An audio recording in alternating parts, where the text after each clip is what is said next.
Rumah Sakit Darurat COVID-19 atau RSDC Wisma Atlet Kemayoran Jakarta menggelar apel khusus tenaga kesehatan pada hari ini Selasa 14 Juni 2022. Apel tersebut dipimpin oleh Kepala Pusat Kesehatan TNI, Majen TNI Dr. Budiman. Untuk lebih detailnya terkait ini akan dilaporkan, kami sudah terhubung dengan reporter Tribun News, rekan Gita Irawan di sana. Silakan dengan informasi Anda. Selamat siang rekan Dea, selamat siang juga Tribuners. Memang betul tadi telah dilaksanakan apel khusus tenaga kesehatan di RSDC Wisma Atlet yang dipimpin oleh Kepala Pusat Kesehatan TNI, Majen TNI Dr. Budiman. Setelah apel khusus tersebut digelar, tadi Majen TNI Budiman menyampaikan keterangannya bahwa sampai saat ini jumlah pasien yang dirawat di RSDC Wisma Atlet berjumlah 43 pasien. Dari 43 pasien tersebut, 60% diantaranya merupakan pelaku perjalanan luar negeri, sedangkan 40% lainnya merupakan pasien domestik yang datang dari puskesmas maupun dari rumah sakit atau dari pasien mandiri. Selain itu juga Majen TNI Budiman menyampaikan kesiapan dari RSDC Wisma Atlet terkait dengan potensi adanya lonjakan kasus COVID-19 yang terjadi di beberapa negara yang ditengarai akibat dari subvarian BA4 dan BA5. Persiapan atau antisipasi yang dilakukan RSDC Wisma Atlet diantaranya adalah dengan menyiagakan 2 tower dengan total jumlah ranjang 3.801 ranjang. Kemudian selain itu juga RSDC Wisma Atlet menyiagakan 300 personel tenaga kesehatan. 300 personel tenaga kesehatan ini dibutuhkan atau disiagakan untuk merawat sekitar 50 pasien.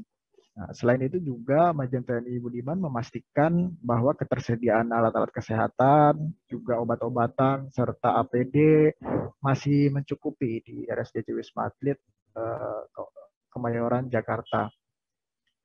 Majen TNI Budiman juga tadi mengimbau agar masyarakat tidak perlu panik dan tidak perlu takut atas dugaan adanya subvarian COVID-19 BA4 dan BA5 yang sekarang menjadi pembicaraan karena RSDC Wisma Atlet juga Indonesia telah memiliki pengalaman dan telah mengantisipasi terkait dengan adanya penyebaran subvarian tersebut. Ia juga mengimbau agar masyarakat tetap melakukan protokol kesehatan seperti mencuci tangan, memakai masker, walaupun memang pemerintah telah melakukan pelonggaran terhadap penggunaan masker, diantaranya boleh tidak menggunakan masker di ruang terbuka dan di tempat yang tidak berkerumun. Namun ia mengimbau khususnya kepada masyarakat untuk tetap menjaga jarak, terutama pada saat makan.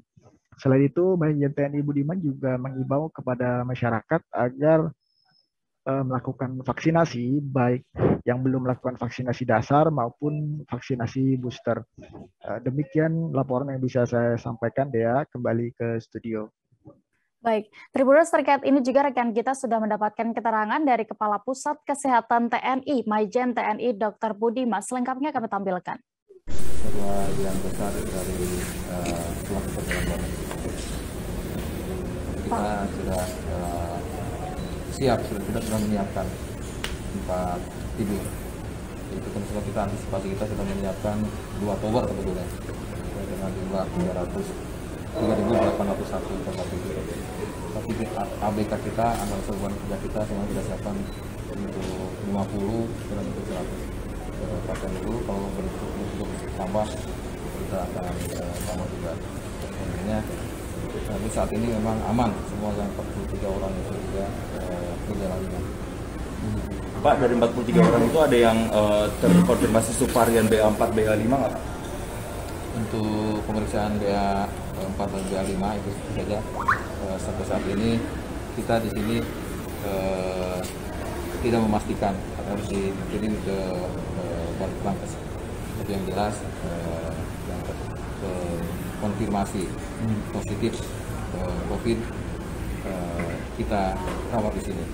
Nanti penelusuran lebih lanjut diperiksa SGTF, kemudian sampai BGS dan lainnya baru akan ketahuan setelah kirim ke Polres. Dari 43 itu semua ada imported cases atau ada transmisi lokal, pembagiannya berapa Pak? Data lebih detail 60% ya, 60% itu dari PPMN, dari pelaku perjalanan luar negeri. Sedangkan yang 40% adalah yang lokal, yang domestik, yang dikirim dari luar Puskesmas, kemudian juga dari beberapa rumah sakit lain, dan juga yang mandiri datang ke sini. Pak Budiman, berarti kenaikannya sebenarnya sudah cukup signifikan belum sih Pak? Dan skema dari Wisma Atlet sendiri kemarin kan sudah sempat melandai begitu, apakah ada pengurangan SDM atau fasilitas, dan dengan adanya sekarang varian baru begitu, apakah kemudian SDM atau fasilitas? Terima kasih sudah nonton, jangan lupa like, subscribe, dan share ya!